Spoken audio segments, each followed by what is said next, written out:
ሰላም አለይኩም ወራህመቱላሂ ወበረካቱ። ውድ የተከበራችሁ የተወደዳችሁ የሉልሻ ቤተሰቦች እንደምን አላችሁ? እንደምን ቆያችሁ? እንደምን ሰነበታችሁ? እንደዚሁም ክርስቲያን ወገኖቼ ሰላም ሰላም ብያለሁ። በያላችሁበት ዓለም ዳርቻ ሰላማችሁ ብዝት ይበልልኝ። ለምታበረታቱኝ በጣም ብዙ ነገር ለምታግዙኝ በጣም ነው የማመሰግነው። ወላሂ እኔ ቃል የለኝም ኮሜንቱ ላይ ሁላ ለመመለስ ስላልቻልኩኝ ነው ማለት ነው። እና እያበረታታችሁኝ ነው። በእናንተ ብርታት ያው እዚህ ደርሻለሁ። ካላህ ጋር እንግዲህ እንደው አድርጎልኝ ኢንሻአላህ ሀዘን የተባለ አይንካችሁ። ይሄን የመሰለ ጌማት ደግሞ ኢንሻአላህ ዛሬ እዝን የመሰለ ቆንጆ ጌማት አሰራር አሳያችኋለሁ ማለት ነው። በጣም ቆንጆ ነው ጌማቱ ግን አሰራሩ ደግሞ እንዴት እንደሆነ እስከ ቪዲዮ ፍጻሜ አብራችሁ ቆዩና እዩት ማለት ነው። ሁላችሁንም ሀዘን አይንካችሁ እህቶቼ፣ ከቁጥር አያጉላችሁ። ሁልጊዜም ዱዓ ማደርግላችሁ ከቁጥር አያጉላችሁ፣ በሰው ሀገር ላይ አያንገብግባችሁ፣ አያሳዝናችሁ። ያሰባችሁት ሁሉ ተሳክቶ አላህ በሰላም ለሀገራችሁ ያብቃችሁ። ይሄ የምን ጊዜም ዱዓዬ ነው። አሚን በሉ ማለት ነው። እና ቪዲዮውን ደግሞ ላይክ እያደረጋችሁ ጀምሩ። አሁን ወደ አሰራሩ ልውሰዳችሁ ማለት ነው። እዚህ ጋር ካሜራና ስኳር እና ትንሽ ጨው አደረኩኝ ማለት ነው። ከዛ ለብ ያለ ውሃ ጨምርና ስኳር በዚህ በምታዩት ማንካ 2 ነው ያደረኩትኝ ማለት ነው። እንደምታዩት ነው። ከዛ ለብ ያለ ውሃ ጨምርና ዱቄት አርጌ እመታዋለሁ አብሬ ማለት ነው። 1 ማንካ የዳቦ እርሾ ነው የተጠቀምኩትኝ። እንደምታዩት ውሃ ልጨምር ነው።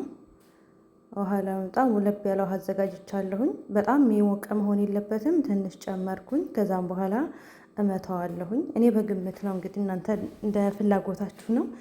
ከዛ እንደዚህ አርጌ መታውና ዱቄት ጨምርበታለሁኝ። ተመታው በደንብ ከመታሁት በኋላ ዱቄት ትንሽ ዱቄት 1 ኩብ ወይም በጣም ያልሞላ ማለት ነው እጨምራለሁ እንደምታዩት ማለት ነው። ከዛ ይሄንን እመታውና ከድን ያስቀምጠዋለሁ። በደንብ እመታዋለሁኝ። ይሄ በጣም ቆንጆ ነው የሚያደርገው በነገራችን ላይ ማለት ነው። ቆንጆ ነው በቃ ውስጡን ፍት እንዲል ያደርግላችኋል። ምንጊዜም አጂና ስትሰሩ የፒዛም የፈጣይርም የምንም አጂና ስትሰሩ በእንደዚህ ብታረጉት በጣም ቆንጆ ነው እያስባለሁ። ከዛ አሁን ይበቃዋል። ከዛ ከድኔ አስቀምጠዋለሁ ማለት ነው። ለአንድ ለ10 ለ20 ደቂቃ አስቀምጠዋለሁኝ።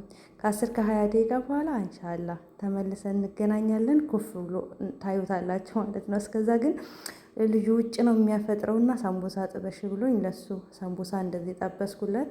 በነገራችን ላይ እኛ ጋር ብዙ ጊዜ የሚጠባበስ ነገር ነው እንትን የሚሉትና ሙአጀናት ላይ ምናምን ብዙ አይደሉም። በቃ ብዙ ጊዜ እንደዚህ ስፕሪንግ ሮል ምናምን ሳምቡሳ ቦፍ ምናምን የሚባለውን እሱን ነገር ነው ብዙ እንትን የሚሉት። አሁን ለሱ አደርጋለሁ እንደዚህ ሳምቡሳ ጠበስኩና ውጭ ነው ብዙ ጊዜ ሳምቡሳ ሲመለስ ደግሞ መልሶ ሳምቡሳና ኩባ ነው የሚፈልገውና ከዛ በእንደዚህ አርጌ ሳህን ላይ አርጌ ለሱ አስቀምጥለታለሁ። ይወስዳል ማለት ነው። ውጭ ነው የሚያፈጥረው ማለት ነው። እና በእንደዚህ መልኩ አዘጋጀውለትኝ። ከዛ ቀስቲራ ለብሰዋለሁኝ። ከዛም በኋላ እሱ ይወስደዋል ማለት ነው። እንደምታዩት ሳምቡሳዬ በጣም ቆንጆ ነው። ግን አሰራሩን ከፈለጋችሁ ከዚህ በፊትም ሰርቻለሁኝ። አሰራሩን ከፈለጋችሁ ደግሞ እሰራላችኋለሁኝ። የምር በጣም ቆንጆ ነው ሳምቡሳችን ማለት ነው፣ ያለ ማካበድ። በነገራችን ላይ ሴትዬ አስጠቅልላ ነው የረመዳንን ሳምቡሳ የጠበቀችኝ። እኔ ያው ሀዘን ላይ ስለነበርኩኝ አላህ ጀዛዋን ይክፈላትና አስጠቅልላ ምናምን የጠበቀችኝ ማለት ነው። ብቻ ሁላችሁንም አመሰግናለሁ። እንደምታዩት ኩፍ ብሏል። እንደዚህ ኩፍ ብሎ አገኘሁትኝ። አሁን ዱቄቴን እጨምራለሁ። ዱቄትና ትንሽ ቤኪንግ ፓውደር እና ደግሞ የእንትን ማን ነው የምንድነው ስሙ አላህ መሰለ ይሁላችሁ። ዱቄት በእንደዚህ 3 ነው የሚጨምረው። ለሁለታችን ብቻ ለኔና ለጓደኛዬ ነው ጌም እንትን የምሰራው ማለት ነው። ዶናት የምሰራው ሌሎቹ ቀጣይፍ የሚባል አለ ምናምን ሰዎቹ ቀጣይፍ ነው የሚበሉት።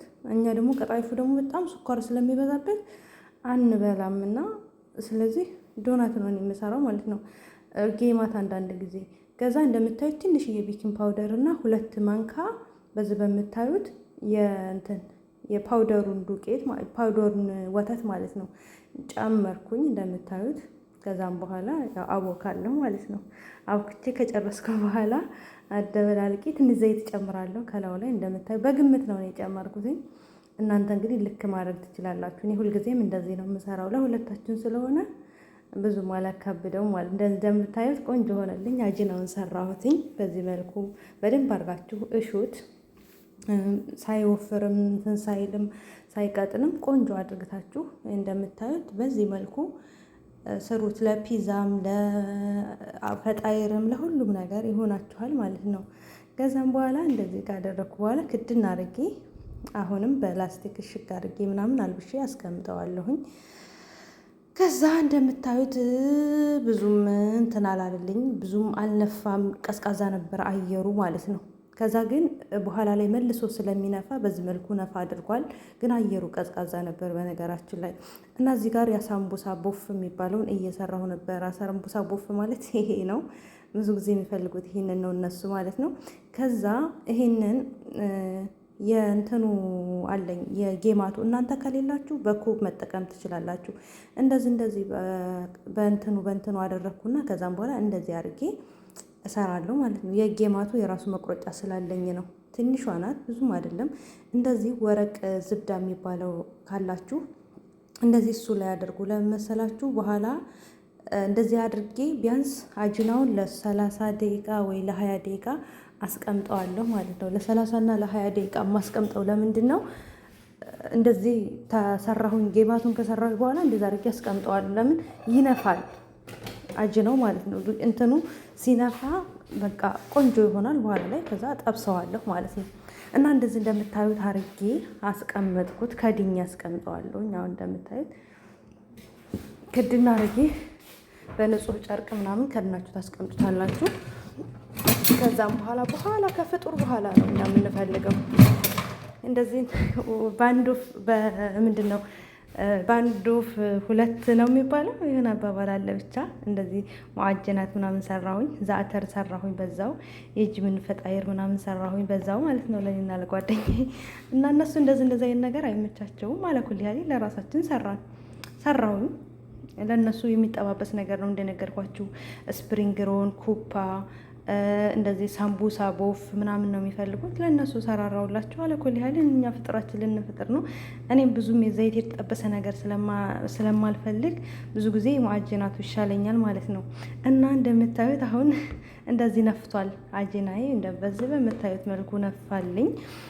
ያው ከዚህ የበለጠ ቢነፋ ደግሞ ቆንጆ ይሆናል የበለጠ ማለት ነው። ከዛ ዘይት ሳምቡሳ የጠበስኩበትን ነው አስቀምጡት። ግን ያው ሳምቡሳ ያልጠበሳችሁበት ንጹህ ዘይት ቢሆን ይመረጣል። እኔ ዘይት አልነበረኝም በሰዓቱ ማለት ነው። እና ይሄ ቀጣይፍ ማለት ይሄ ነው። ለእነሱ መጠብሰው ቀጣይፍ ይሄ ነው። እና እንደዚህ አይነት ቀጣይፍ ነው እነሱ። ይሄ ደግሞ በጣም ሱኳር ይበዛዋል እና እኛ ደግሞ ሱኳር ይበዛብን ነበር። ብዙም እንትን አይለንም ማለት ነው። ልባችንን ያመናል። ያው ታውቃላችሁ አረብ ሀገር ላይ ብዙ ጣፋጭ ይበዛል። እና አሁን ቀስ ብዬ አንስቼ እስከዚህ ስተወረቅ ዝብደዋ ዘይቱ ላይ ያደርገዋል። ዘይቱ በጣም እንትን ማለት የለበትም፣ መጋል የለበትም። ታውቃላችሁ በጣም መጋል የለበት፣ በመካከለኛ መሆን መቻል አለበት ማለት ነው። እንደምታዩት ዝግ አድርጌ እንደምታዩት እንደዚህ አንሸራተትኩት። ይሄ ለምንድን ነው? በእጃችን ስንነካው አጂናው ላይ የእጃችን ቅርጽ እንዳይወጣ ይረዳዋል ማለት ነው። ወረቅ ዝብዳ ከሌላችሁ ወይ ደግሞ ቀስቲር ምናምን መጠቀም ትችላላችሁ።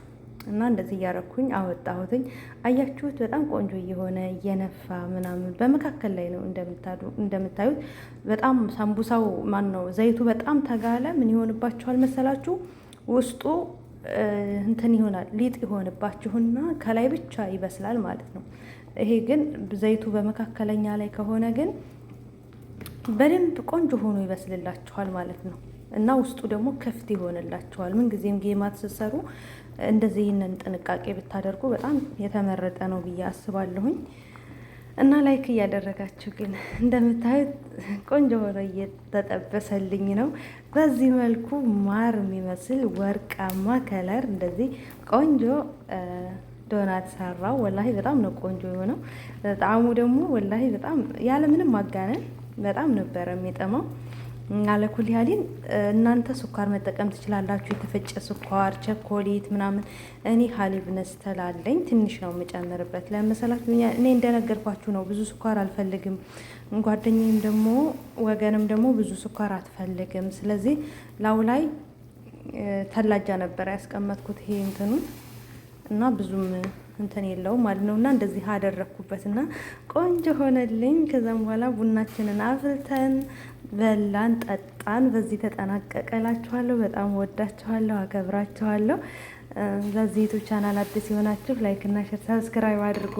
ይሄንን እንደ በቀላሉ 1000 ላይክ እጠብቃለሁ። ሰምታችኋል እንግዲህ ስለምታበረታቱኝ፣ አይዞች ስለምትሉኝ ብዙ እህቶቼ በውስጥም በምንም ላይ የምታደርጉልኝ ድጋፍ ከልብ ነው የማመሰግነው። በጣም ወዳችኋለሁ እህቶቼ። እንዲሰራላችሁ የምትፈልጉትን ነገር ንገሩ ኮሜንት ላይ። በዩቱብ ላይ ላለመጥፋት ከእናንተ ከእህቶች ጋር ለመገናኘት እሞክራለሁ እና ላለመጥፋት እሞክራለሁ። በጣም ናፍቃችሁኛል። ያው እንግዲህ በፊት በሳቄ በጫወታዬ ምናምን ነበር የምታውቁኝ አብዛኞቻችሁ። እንግዲህ ብዙ ሀዘናችሁን የማስረሳበትም አጋጣሚ ያለ፣ ግን ያው አንዳንዴ ዱንያ በዚህ መልኩ ትፈትናለች። ደግሞ አልሐምዱሊላህ ረቢል ዓለሚን እንደምታዩት እንትኔ ውስጡ ክፍት ነው። በቃ የውጭ እንትን አለ አይደለ? የውጭ ምንድን ነው የውጭ ጌማት ልክ እንደዛ ከመጣም የሚገዛ ምናምን እንደዛ በጣም ቆንጆ ሆኖልኛልና እንደዛ አድርጋችሁ ተጠቀሙ። ቆንጆ ነው። ባይ ባይ።